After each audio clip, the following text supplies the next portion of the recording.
తెలుగు సాహితీ ప్రియులకు నా హృదయపూర్వక నమస్కారాలు. నా పేరు కంబం సిద్ధారెడ్డి. వీడియోని వీక్షించే ముందు నాదొక విన్నపము. మీరు ఈ వీడియోని లైక్ చేయండి, షేర్ చేయండి. ఈ వీడియోపై మీకున్న అభిప్రాయాన్ని కామెంట్ సెక్షన్లో కామెంట్ చేయండి. మీరు మా ఛానల్ని మొదటిసారి చూస్తున్నట్లయితే వెంటనే సబ్స్క్రైబ్ చేయండి. ప్రక్కన ఉన్న గంట సింబల్ని నొక్కండి. తద్వారా మేము చేసే కొత్త వీడియోలు మీకు నోటిఫికేషన్ రూపంలో రావడం జరుగుతుంది. ఈ వీడియోలో నేను జాసువా గారి గబ్బిలము కావ్యములోని 2వ భాగములోని 31 నుండి 40 పద్యాలను మీకు వివరించబోతున్నాను. చెప్పక చెప్పుచున్నది విశేషము లేదని నీ మొగంబు నేత పొనరించి ఇంతటి వృధా శ్రమ ఇచ్చితి మా అదృష్టముల్ తప్పిన తపనిమ్మనుగుతములా శ్రేయము కోరి బర్గుని గుప్పెడు గుండెతో ఎదురుకొంటి ఇదే 10,000 పక్షిని. ఓ పక్షి శ్రేష్టమా, నీ యొక్క ముఖం చూచినంతనే నాకు అర్థమైనది ఎటువంటి విశేషంతో కూడిన సమాచారం లేదని. గబ్బిలమైన నీకు ఇంతటి శ్రమను కలిగించి ఒకంచుక నేను తప్పు చేశాను. ఒకవేళ మాకు అదృష్టం తప్పితే తప్పిపోని, నా ప్రియమైన సోదరుల శ్రేయస్సును కాంక్షించి నీకంతటి కార్యాన్ని అప్పజెప్పినప్పటికీ సామర్థ్యం లేదని భావించక పిడికెడు గుండెతో చాలని ధైర్యంతో ఆ పరమశివుని ఎదుర్కొని నిలిచితివి. ఇట్టిదే చాలు, అదే నాకు 10,000తో సమానము కదా. అపజయంబులు విజయగేహంబు నిలుచు స్తంభములు సుమ్ము నీకు విచారమేలా కొద్దిగా నిక్కినా గోడవోలే సగములుగా పనుల్ ముగిసిపోవు.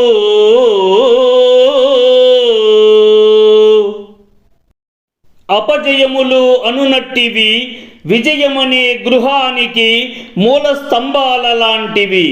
నీకు విచారము ఎందులకు? కొద్దిగా వృద్ధి చెందుతున్న ఒక గోడలాగా ఏ కార్యాలైనా మధ్యలోనే సగముగా నిలిచిపోవు కదా. ఓటమి లేదు నాయతనము రకపోదు తుపాను ఓలే నా మాటలు మా మహేశ్వరులా మానసముం కదలించి తీరు కన్నీట మునింగి పైకుబుకు నిర్మల సూక్తి పలింపకున్నచో రాటములో స్వరాజ్యము విరాజిలుటల్ కృతక ప్రచారముల్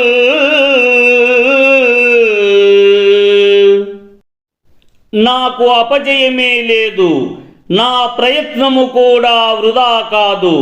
నా యొక్క పలుకులు ఒక తుపాను తీవ్రతలాగా ఆ కైలాసములో ఉన్న పార్వతీ పరమేశ్వరుల యొక్క మనస్సును తప్పక కదలించి తీరుతుంది. కన్నీటిలో మునిగిపోయి పైకి పెళ్ళుబికి లేయునట్టి ఒక స్వచ్ఛమైన మంచి వాక్కు ఫలించకున్న ఎడల ఇక రాట్నముతో స్వరాజ్యము ప్రకాశిస్తుందన్నది అసహజమైన ప్రచార ప్రకటనే అవుతుంది కదా. పలనాటన్మును బ్రహ్మనాయని కృపా బాహుల్య నేత్రంబులోపల నాటంబడి నాయురాలి కృతక వ్యాపార దావంబులోపల భస్మంబై సంఘ సంస్కరణ దివ్యద్బీజ మీనాటికి ఫలించం కదా గాంధీ చే యతనముల్ వ్యర్థంబు కావెన్నడు.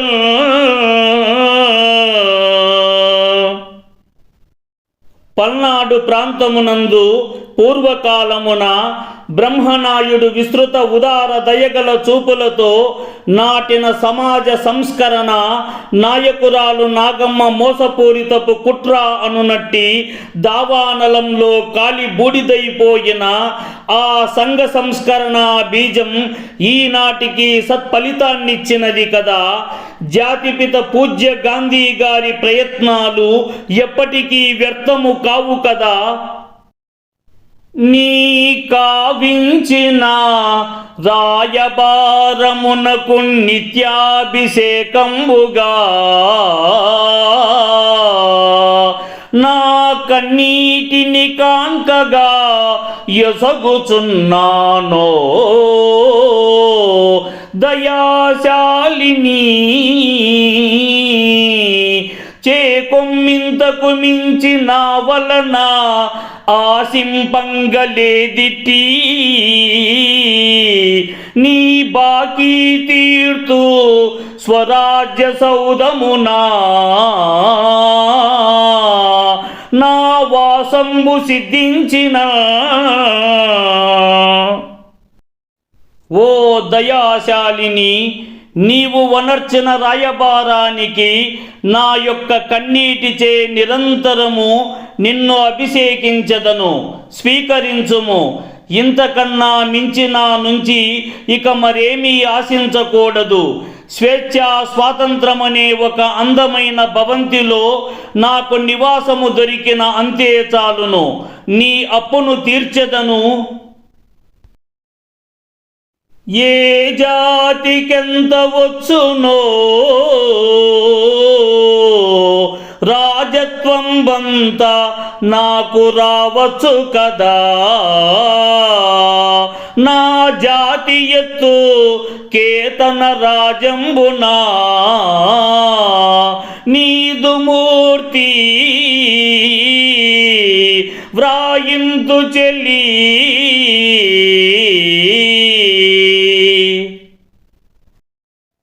ఏ ఏ కులాలకు ఎంతెంత వచ్చునో రాజ్య పరిపాలనా వ్యవహారాలలో ఆ హక్కు నాకు కూడా రావచ్చును కదా.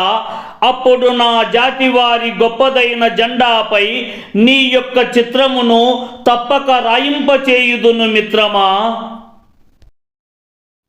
పెళ్ళు తమస్సులో నా దురపిల్లెడు మా బ్రతుకు తమస్వినుల్ బల్లున తెల్లవార్చగల బాబులు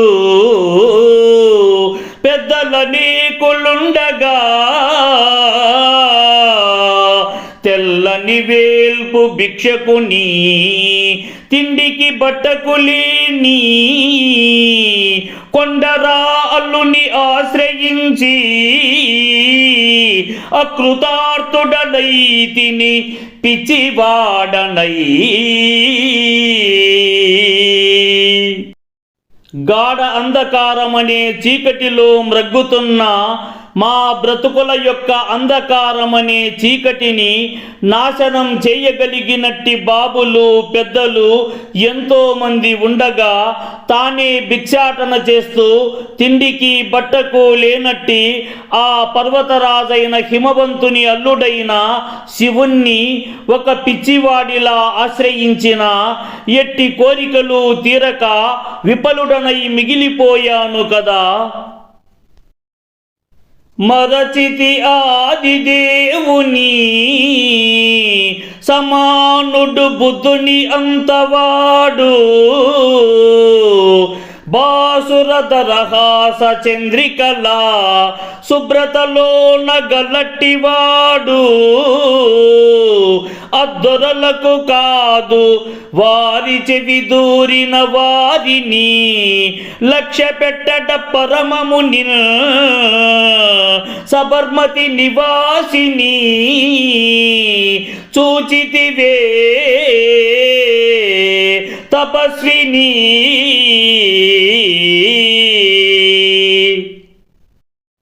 ఓ గబ్బిలమా, మరచిపోతిని ఆ కైలాసాధిపతి అయిన పరమేశ్వరుడితో సరిసమానమైన వాడు గౌతమ బుద్ధుడంతటి వాడును ప్రకాశవంతమైన కాంతి వెన్నెలలా స్వచ్ఛమైనటువంటి చిరునవ్వుల వాడును ఆ దొరలకే కాక వారి చెవులలో దూరి చెడును నూరిపోసెడి వారిని ఏ మాత్రముయును లెక్క పెట్టనటువంటి వాడును సబర్మతీయను ఆశ్రమములో నివాసముండునట్టి ఆ మహామునిని చూసితివామ్మా. ముల్లొక్కించుక వాలిపోయినను బాపూజీకి దీటైనా శ్రీ వల్లభాయి పటేలు దర్శనము సంప్రాప్తించనే నీకు నేడల్లంతం కనుపట్టుచుండెడు స్వరాజ్యార్థంబు సర్వస్వము కొల్లం పెట్టిన త్యాగి తానతడెరుంగుల్ నా మనఃక్లేశము. ఓ గబ్బిలమా, అక్కడ ఉన్నట్టి సభాసదులలో అందరూ బాపూజీ వైపే మొగ్గును చూపించినప్పటికీ ఆయన తోటి సరిసమానమైనట్టి వాడును శ్రీ వల్లభభాయి పటేలు ఆయన దర్శన భాగ్యము నీకు దొరికినదా? అతి సమీపమున అగుపిస్తున్నట్టి స్వరాజ్య సాధనకై తనకున్న యావదాస్తిని అంతా కూడా త్యాగమును చేసినట్టి వాడు అతడే. ఆయనకు నా మనోవిచారము బాగా తెలుస్తుంది కదా. ధిక్కారించెడు రాచగుర్రములా స్వాధీనంబు కావింపగా ఉక్కుంకల్యము జహ్వరుండతని విద్యుచ్చారదామూర్తి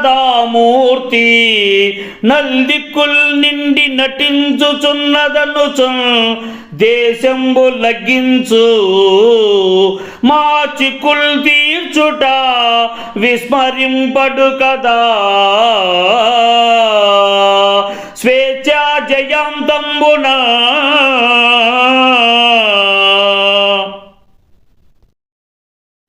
ధిక్కార స్వరముతో చాలా గట్టిగా వ్యతిరేకించునట్టి రాజ సంస్థానాలను స్వతంత్ర భారతావనిలో కలపడానికై జవహర్లాల్ నెహ్రూ వంటి మెరుపుతీగ వంటి సరస్వతీ రూపం 4 దిక్కులా వ్యాపించి నాట్యమాడుతోందని దేశం గర్వముతో పొగడుతున్నది. మరి మా యొక్క కష్టాలు బాధలుయును తీర్చునట్టి విషయమై ఈ స్వాతంత్ర్యం సిద్ధించిన సందర్భమున జరుగు ఉత్సవాలలో పడి విస్మరించడు కదా. మీరు నా నుంచి సాహిత్యమునకు సంబంధించి ఏ అంశాలను కోరుకుంటున్నారో తెలియజేయగలరు. అట్టి వాటిని నేను వీలైనంత త్వరలో చెప్పుటకు ప్రయత్నిస్తాను. ఇట్లు మీ కంబం సిద్ధారెడ్డి. ఈ వీడియో చూసిన మిత్రులందరికీ ధన్యవాదములు.